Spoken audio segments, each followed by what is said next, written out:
Hi everyone, just found a decent workaround to make this kind of phyllotaxis shape in geometry notes.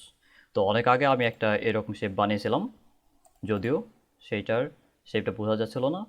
আর আমি একটা জিনিস দেখলাম যে আমি যদি এই অরিজিন পয়েন্টে 0 ভ্যালু স্কেলে আর এইখানে যদি 1 চাই, সেক্ষেত্রে কী করা যায়।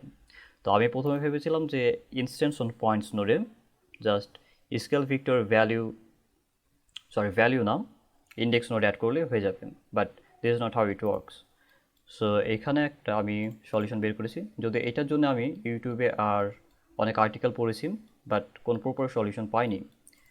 তো অনেক দেখার পরে এইরকম একটা আমি সলিউশন পেয়েছি, যেটা বেসিক্যালি হচ্ছে এইটা আর কি।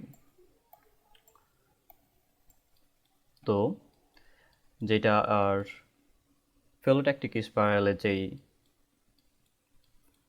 থিওরি ফর্মুলা, সেটা এরকমই থাকবে। জাস্ট এখানে এখানে ছিল স্কোয়ার রুট, যেটা ডিফল্ট ছিল আর কি, সেইটা আমি নিয়েছি পাওয়ার। আর এখানে আমি দুইটা নোড নিয়েছি, একটা ভ্যালু আর একটা ইন্ডেক্স।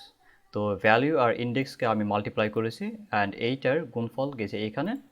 আর এইটাকে আবার আমি মাল্টিপ্লাই করেছি ভ্যালু নোড দিয়ে, এই ভ্যালুটা দিয়ে। তো এইটার আবার গুণফল গেছে এই এক্সপোনেন্টে। তো এইটাই হচ্ছে মেন ওয়ার্ক অ্যারাউন্ড এইটার অ্যাচিভ করার জন্য। তো আর হ্যাঁ, অবশ্যই আপনাকে এই ভ্যালু আর এই ভ্যালুটা দেখতে হবে যে কোনটা আপনার জন্য কাজ করছে ভালো। তো আমার জন্য এইটা আর এইটা বেস্ট কাজ করেছে। তো হ্যাঁ, এইরকমভাবেই আর কি অ্যাচিভ করা যায় এইরকম shape. So I'm just putting it here if anyone finds it helpful.